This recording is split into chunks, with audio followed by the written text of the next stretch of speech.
અસામાજિક તત્વોનો બેફામ બન્યા મહેસાણાના વિજાપુરમાં કેલીસણામાં રાત્રિના સમયે કેટલાક શખ્સે મહિલાની છેડતી કરી હોવાનો આરોપ સાથે છેડતી કરવાનો વિરોધ કરતા મહિલાને ધમકી અપાઈ હોવાનો પણ દાવો કરવામાં આવ્યો।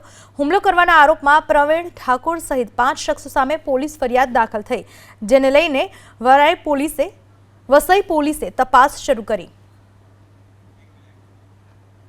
મહિલાની છેડતીનો આરોપ લાગ્યો છે મહેસાણાના કેલીસણામાં, જ્યાં એક મહિલાની છેડતી કરવામાં આવી। પ્રવીણ ઠાકોર સહિત 6 શખ્સો સામે છેડતીને લઈને ફરિયાદ નોંધવામાં આવી છે। પોલીસે આ બાબતે ફરિયાદ નોંધી વધુ તપાસ શરૂ કરી છે। મહિલાએ છેડતીનો વિરોધ કર્યો તો મહિલાને ધમકી આપવામાં આવી હતી। આ સમગ્ર બાબતને લઈને મહિલાએ પોલીસ સ્ટેશનમાં ફરિયાદ નોંધાવી।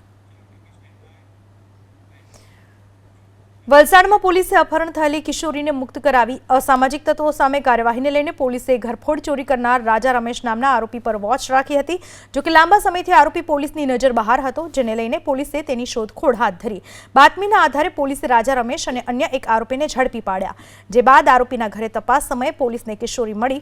આરોપીની પૂછપરછમાં ખુલાસો થયો કે આ કિશોરીને આરોપી ઉત્તર પ્રદેશના કુશીનગરમાંથી અપહરણ કરી લગ્નની લાલચે અહીં લાવ્યો હતો, જે બાદ પોલીસે કુશીનગર પોલીસનો સંપર્ક કર્યો અને કિશોરી પરિવારને જાણ કરાઈ કિશોરીની સારવાર કરાવી, જ્યારે આરોપી અને કિશોરીને કુશીનગર પોલીસને સોંપવાની કામગીરી હાથ ધરવામાં આવી।